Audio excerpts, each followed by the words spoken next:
Hey, welcome into The Marketer's Best Friend, a podcast from DataJoin.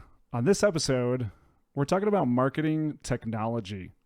What's changed in marketing tech over the past decade and how marketers can succeed amidst all the noise. Our guest today is a product marketing and marketing technology expert.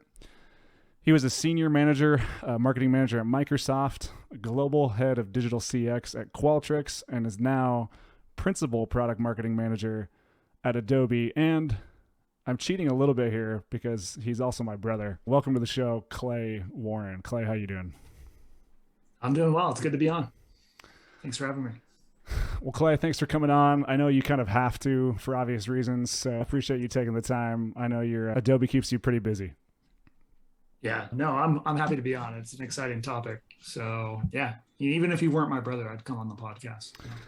Well, I appreciate your time. I mean, Clay, let's get right into it. Marketing technology. I mean, I think over the past 10 years, I mean, since I kind of started in analytics, and you've been in this industry longer than me, like in B2B and marketing and technology and working in that space.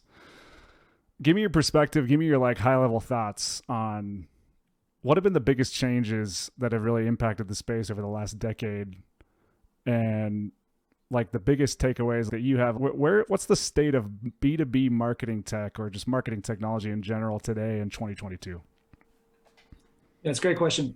I think we even have to go back further. Let's go back 2 decades. You've had some large technological advances. I think of the advent of web analytics. You went from log files, IT teams pulling log files, to tools like Google Analytics and Adobe, which was formerly Omniture and now Adobe Analytics. You had the emergence of things like CRM, with Salesforce, if you go back 20 years ago, marketing automation tools, all these tools, testing and optimization, some level of personalization. But those all emerged, and those created huge fundamental shifts in how marketers, are able to be more savvy, more data driven, how to make optimizations, how to set up and build and drive campaigns to kind of capture or create and capture demand. But if you think about over the last 10 years, really, in my opinion, the maturity has slowed down. There's been a lot of unfulfilled promises in B2B marketing tech. We often hear phrases like personalization or mass personalization, and think of brands. There's only a handful of brands who may be doing personalization really well. Things like account-based marketing. It's become the ultimate buzzword in the industry of, who's doing account-based marketing. Everyone defines it differently. There are all these tools and vendors who do to, even the unfulfilled promises of even CDPs. There are hundreds of CDPs on the market now. The landscape has just exploded. And so where I see B2B marketers are still trying to really understand and piece together their marTech stack to understand, one, what tools are available to help them create genuine demand for their products or services. Okay. And two, how do the brands capture that demand? And they're using revenue intelligence tools, sales intelligence tools, marketing automation tools, CRM.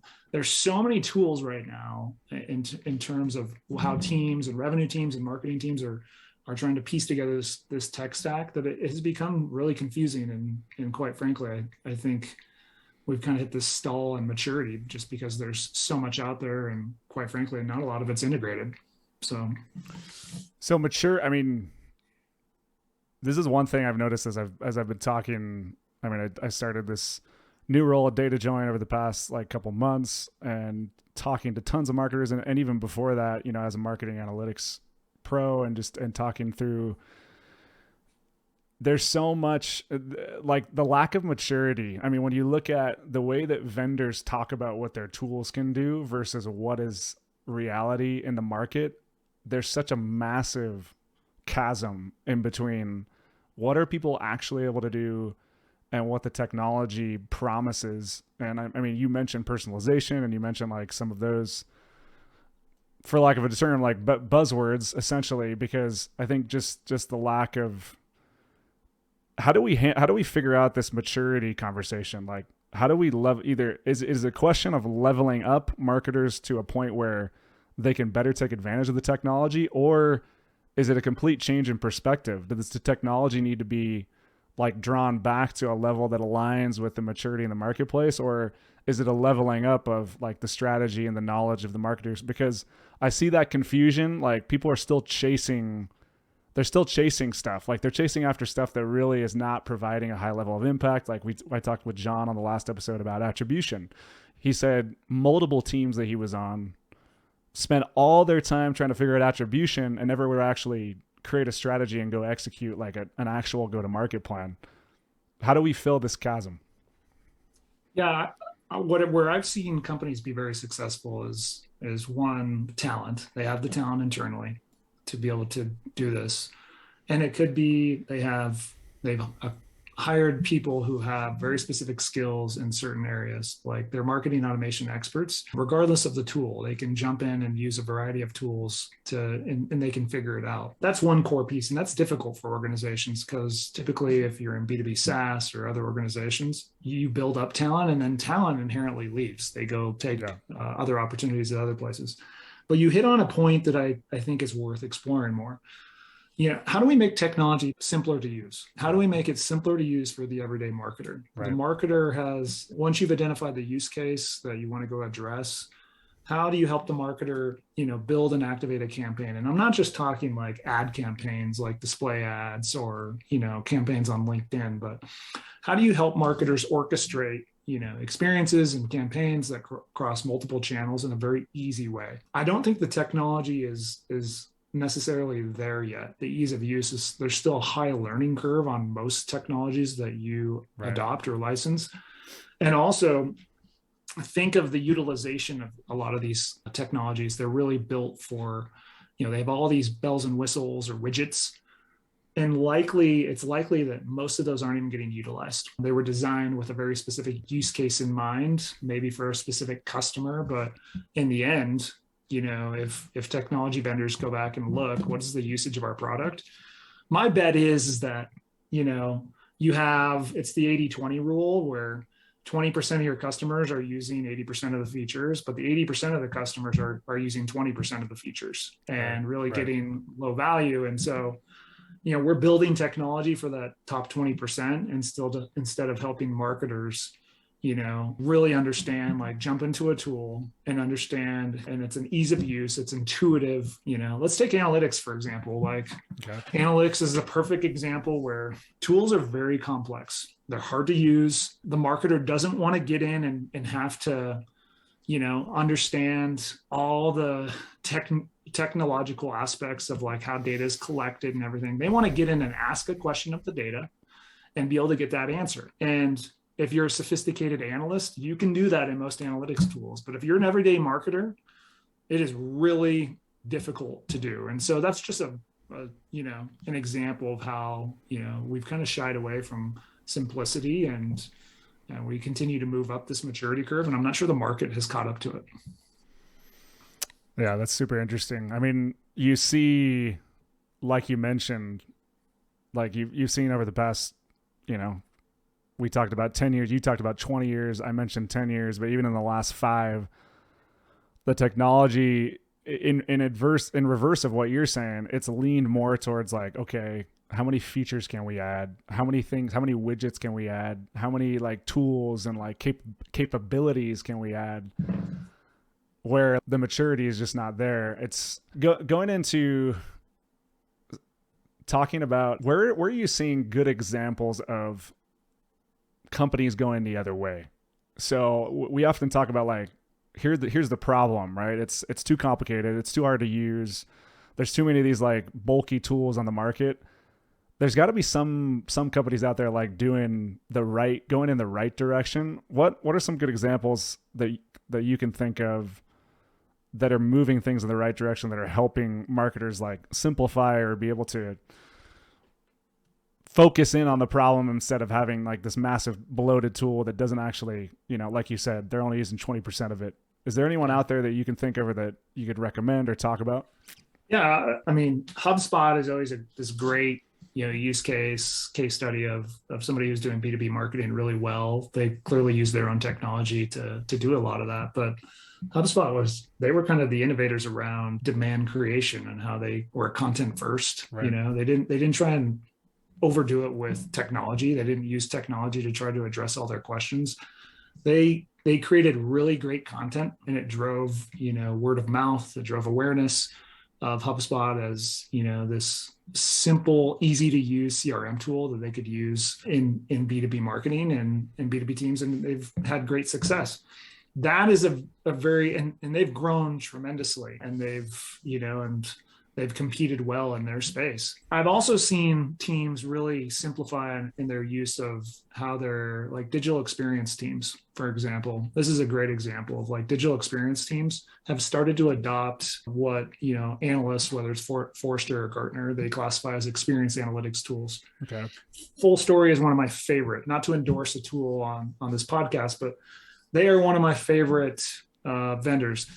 They have created a tool that allows digital experience owners to not only understand, session-based analytics and session replays or session Right. recordings or heat maps, but they actually have natural language where a marketer could actually go in and ask a question of the data using natural language, and Full Story will actually, create a report or return a result based on that query. I think that is innovative. That seems really simple, but yet that's addressing a key use case where brands Right. are getting tremendous value out of those tools. But that's where I see a lot of brands, especially in the B2B space, trying to, instead of, and we're kind of at this this divergence where if you want integrated solutions, where often you have the big martech vendors, whether it's Adobe or Salesforce or whoever saying, Right. hey, we have this integrated solution.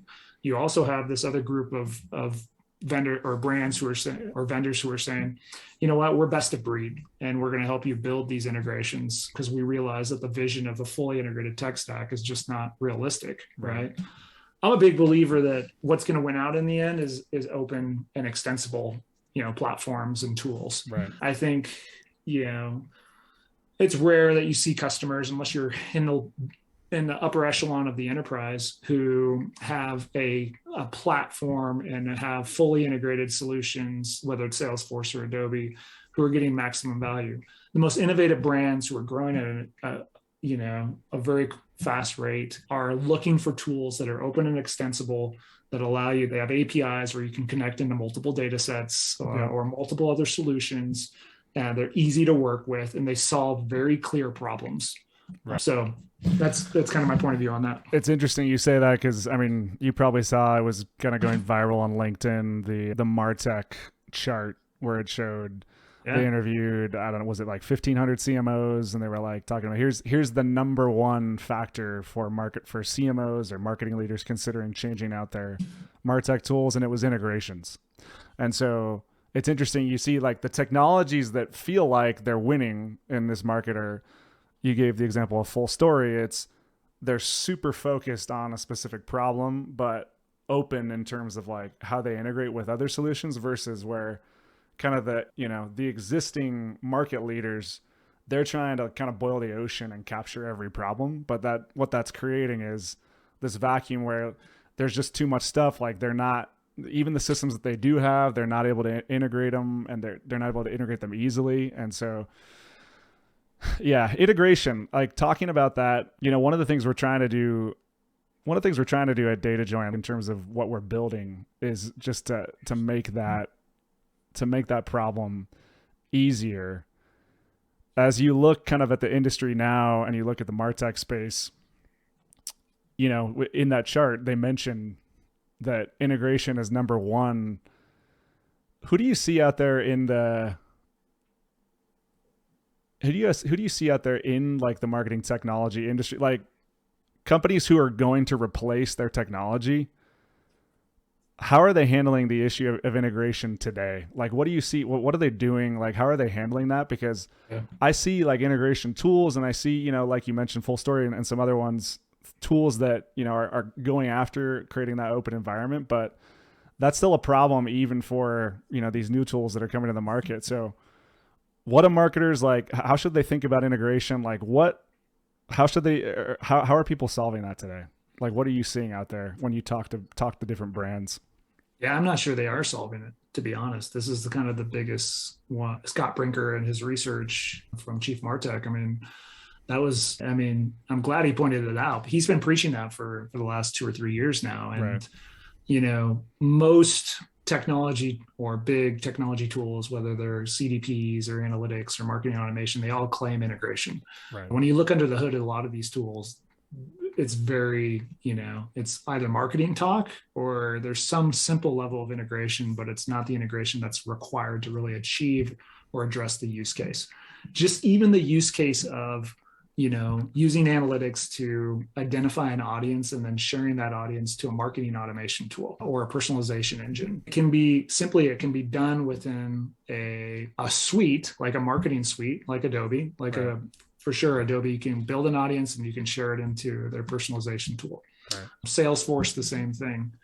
But, for most of the world who's not all in on one of these marketing suites, who's using a combination of tools, whether it's Google Analytics and Optimizely or using a different CRM, the question then becomes, how you have to have the skills internally to go simply build your own integrations. And that's what I'm seeing a lot of. Teams have built their own. It's a build your own culture with a lot of engineering first or engineering led companies, especially startups and emerging startups who are like, hey, we can build our own integration and we can move faster because the unfulfilled promises of a lot of these other vendors, it's just hampering their marketing efforts. I think there's a clear opportunity in the market to get better at this. I know vendors like DataJoin are doing a lot of this and helping brands. I think as an ecosystem of marTech tools, that should be a top priority. Is like, are we open and extensible? Do we allow marketers to get more value from our tool by being able to, integrate with other competitive tools in some ways? Some people would say that's a stupid strategy, to be honest. Some would say, why would you integrate with a competitive tool? I think in the end, if you're helping marketers or business users or businesses address those use cases and see success, you're going to win in the end. And versus trying to always say, oh, if you go all in with us, then, that's how you're going to see the desired results. I think that's the wrong approach. Yeah. I mean, the analytics, like the maturity conversation, I think this is coming back to that because like you said, I think a lot of brands are approaching this with a build your own mindset, but what they find is, they come in, and this is, just the problems that I've seen out there. They come in, they get with the engineering team, and the engineering team, they know how to build like integrations between these applications from a technical standpoint, but there's that level of like subject matter expertise when it comes to marketing, go-to-market strategy. How do you integrate and build around the use cases that marketers are actually trying to solve? So, I mean, I'd give you an example, like when I worked at, and this is not in B2B, this is in e-commerce. My most recent role was at Franklin Sports. First thing I came in, like we started out by integrating a ton of data. Companies have got really good at integrating tons of data. They can dump data in a database like it's nobody's business, and there's dozens and dozens of tools that can do this and facilitate this process for engineers. Once it's in the database, pushing it out and integrating it and combining it in the different systems, even for the best engineers out there, is incredibly hard. And it's not because they don't know how to do that from a technical standpoint, but it's the combination of the subject matter expertise and the ability to integrate technically that is the challenge. That's speaking from what we're trying to do at DataJoin, that's the problem that we're trying to solve. And what we're trying to go after is for marketers who want to execute a strategy, how do we make that technology conversation easy and simple by creating the ability for them to go integrate, whatever system they want within the stack that they've chosen, as a way to like help them level up their maturity, which will allow them to execute, a better, higher level strategy. So yeah, I think that's great insight. Think about the ecosystem. It's kind of, I think it's broken right now across B2B and B2C. Marketing technology vendors seem to be more closed than ever before. You have the walled gardens from an advertising perspective, whether it's Facebook or Google or even TikTok now, which is emerging as a key channel for any marketer. And then how you measure those is very siloed. You have Google, who they play in their own ecosystem very well, and of course Most of the brands in the world use Google, but again, it's a closed ecosystem and limited integrations. Adobe, limited integrations, limited ecosystem on what they integrate with, and so we've moved into this place where marketers probably are scratching their head like, hey, I thought we were moving in this direction where there's more extensibility, more low code or no code integrations. Right. And what we see is that most people are building their own walls because they want to protect their turf. And I think it's hampering marketing maturity. I think it's actually detrimental to the results that marketers want to see. I've never, or I should rephrase, in almost every conversation with a marketing team, they're asking about a couple of key things. Attribution and attribution outside of, including multiple sources of data. Yeah. Right. Yeah. And how we integrate with some of their existing tech stack. And then maturity standpoint from a people perspective, what the tools and technologies are doing to help their own maturity in using the technology.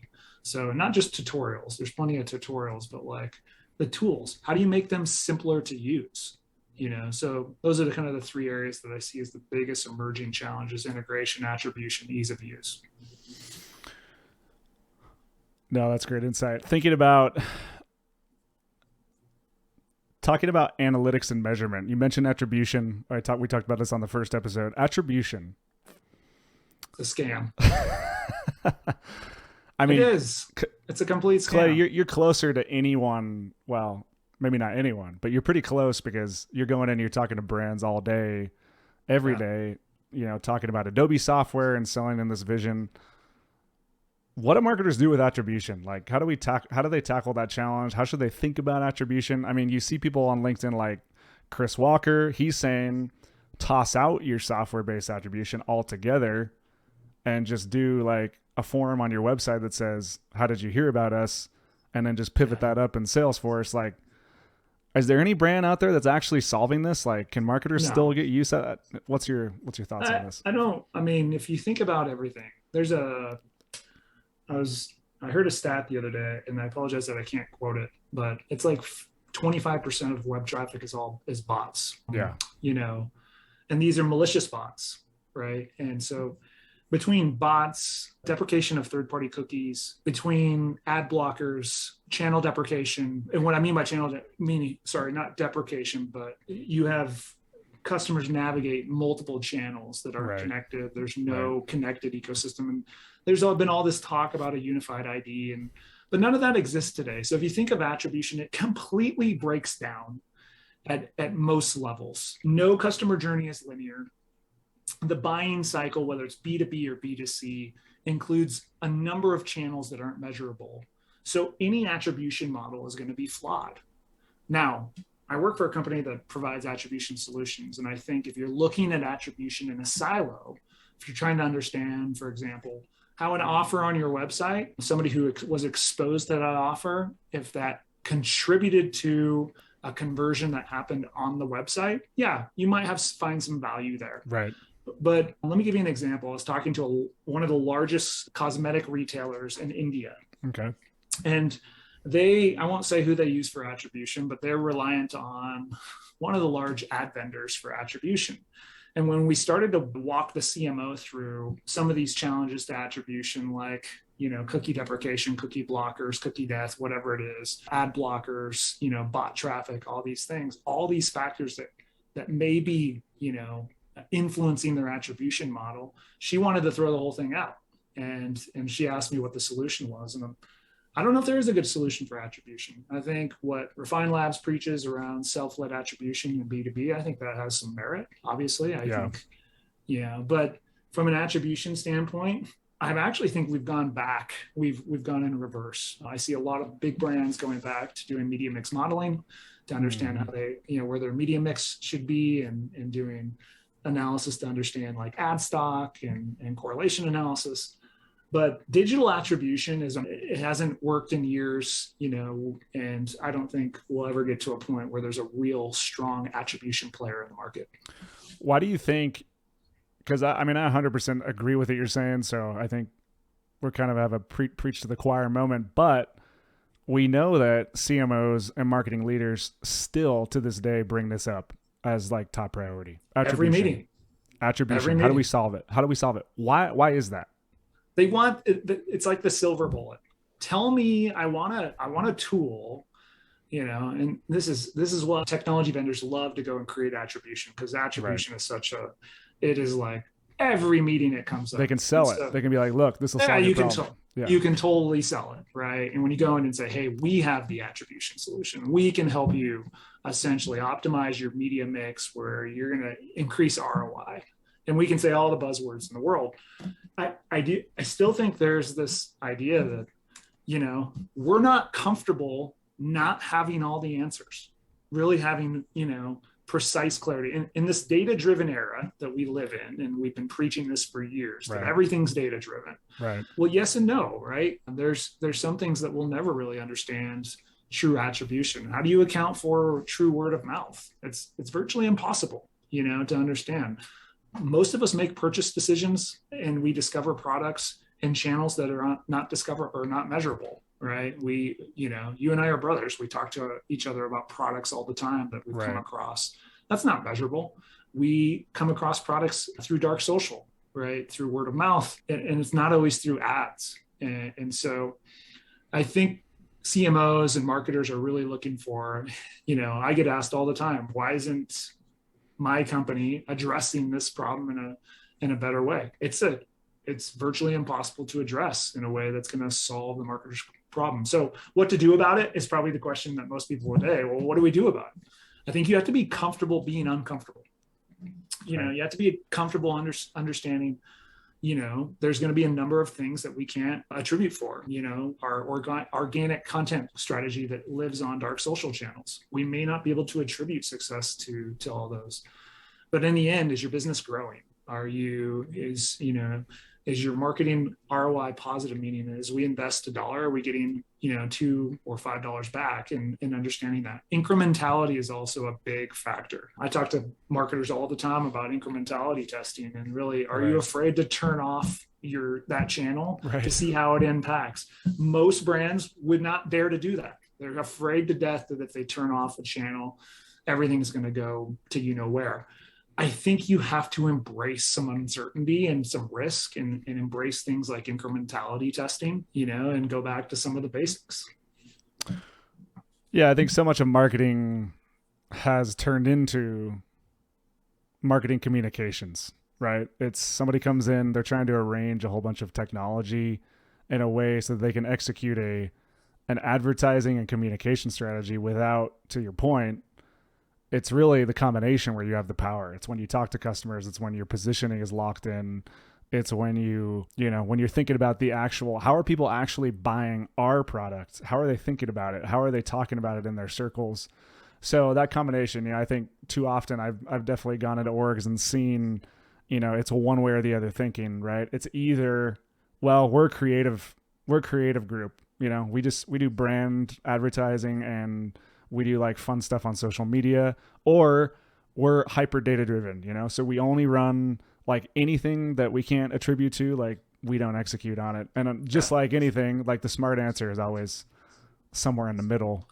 I used to be that person. I used to tell people all the time, if you can't measure it, it's not worth running it. Right. And, I've changed my thought process over time, because there's so many channels. And I thought about my own buying experiences, whether it's for B2B technology or B2C products. Just those channels aren't measurable. Right. And, a lot of times I'm hearing about new technologies from friends, from colleagues, on calls with customers, where even this week, somebody had mentioned a new technology that I'd never heard of before that I went and checked out. And now what I did was, it's interesting. Think of this buying, this process of discovery. I haven't bought their product yet, but I learned about them from a customer who mentioned we use this technology. I was like, oh, that's interesting. So what do? I do a Google search, trying to understand, not just, I think I went to the website, but I'm also looking at, peer reviews. I did a search even on LinkedIn to see like, how are people talk, none of that is measurable in the funnel. So it's interesting because, typically marketers are they're enamored by this idea of attribution, but I still think it's a scam in the end. Yeah, no, it's a complicated question. No, this has been fantastic insights. Like the technology question is so complex and there's so many different facets. Unfortunately, the answer isn't easy. Let's move into talk about, and we're coming up on time here, but let's move into talk about, just as we close, positioning. I mean, you're a product marketer by trade, like really the past several years of kind of your expertise. I feel like positioning in B2B is either a lost art or an art never gained. And to the point of that last point of conversation where we talked about, like, look, it's not just the technology, it's also like your ability to talk about it. Who do you compare yourself to? How do you compare yourself to them? How do you differentiate yourself? What's your unique competitive value? Again, like trying to give insights to people listening to the show. If for for CEOs and startups, or for mid-sized companies, CMOs thinking about positioning, what are your top insights, like top thoughts, having looked out at tons of brands, trying to help them like with their marketing through tech? Yeah, I mean, positioning is so critical, and oftentimes it's tasked to, a product marketer. Positioning sometimes is thought of as, here's a positioning statement. It's a nice to have. It sits internally on a document that maybe a few people read, but positioning really should drive the strategy across product, marketing, and other functions. Like if you really have crisp positioning of your product and what you're solving for, then it can be an incredible driver in your organization. Now, as you think about positioning, some brands do it really well. Some brands don't do it well at all. But you really need to understand sometimes positioning can be an inside out exercise. And I disagree with that. It goes back to, again, how does the market or how do customers see your product or service? What value does your product or service provide?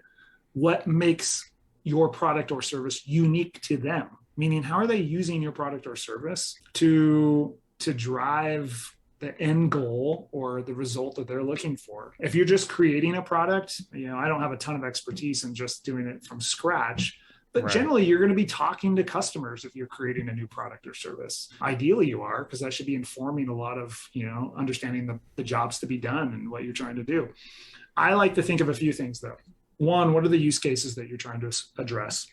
Okay. Two, if you have an existing product, what features or capabilities that your product have that are distinctly differentiated from your competition, and what value are they driving for your customers? Right. It's not that you have better bells and whistles, but you should have distinctly different or unique and differentiated capabilities that are driving outcomes that your competitors can't touch. That's when you have, if you can identify those, it makes positioning so much easier. And then what else? Why is product X or service X, why is it better? What makes you, again, distinct and differentiated in the market? We use so many buzzwords when we do these things. And that's when I do positioning to try and eliminate all of that and get really crisp on, differentiated value to your customer. And there are some brands that do this very, very well, right? They say, hey, we're not just listing features or capabilities, but they address some core problem or some job to be done for a customer or a brand. And they do it in a very distinct way that provides differentiated value to that customer above and beyond their competition. No, that's great insight. I mean, critical conversation, positioning, I mean, something we're thinking about a lot, as we build our business and our brand here at DataJoin. But I think insight going out to any company, like the technology is obviously, that's an important component, but without these elements, like you just talked about, if you don't have the positioning, if you don't have crisp messaging to go along with that, if you don't know how to talk about the problems that your customers have, lock that in first before you worry about how to, before you worry about which marketing automation tool that you're going to go buy or which tool that you're going to go swap out with. So, Clay, we're getting close to time here, so I'll just ask one more question. You have a vast experience, not only in, you were at an advertising agency, digital agency at Microsoft in a, traditional marketing, like digital marketing role, obviously product marketing. What would be, a couple of top insights that you could leave, our listeners with just in general, like from a marketing professional standpoint? If you had any advice for, either young professionals coming up as marketers in the field or, people in the middle of their career? What are some things that they can do, in your opinion, to level themselves up? I think you have a unique perspective on, you're sitting on the side of somebody who's selling into these organizations and talking to multiple marketers, talking to CMOs, talking to, heads of digital about their problems and trying to sell them a solution. Some insights maybe you could pass on to, professionals or individuals trying to level themselves up out in the field. Get comfortable it's kind of a little bit of a catch-22, because we were just talking about how, data-driven marketing has some gaps in attribution, but right. There is still a fundamental need for marketers to be data-driven, right? Getting in and looking, in B2B, it's getting into your CRM, understanding like, who are your top customers? What are their use cases? Who are the people making these buying decisions? Who's involved in the buying group? What are their individual needs? Really getting comfortable of drilling into the data. And that's a critical component of being a successful marketer.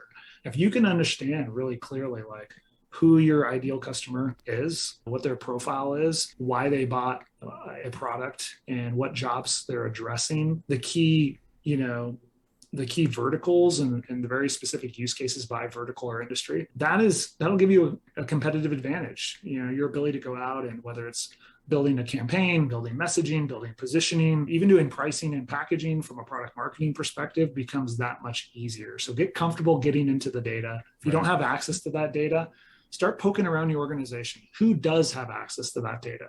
Is it the sales team? Is it the finance team? Is it the sales ops team? Is it whoever it is? Buddy up with them and get comfortable getting into the data. That will give you a distinct advantage. I haven't been a part of a successful team yet that doesn't really understand those key components like really, really well. I've also been a part of teams, candidly, that don't know that. They still make decisions based on hunch and, maybe surface level data points on, instead of really getting in and get clear qualitative and quantitative insights about who the customers are and the jobs to be done. That gives every marketer a distinct advantage. And quite frankly, a lot of marketers aren't super comfortable doing that, but I would get comfortable. Marketing is very much about understanding your customer and that job as deeply as possible. Yeah. I used to believe like, let the marketer do their own thing.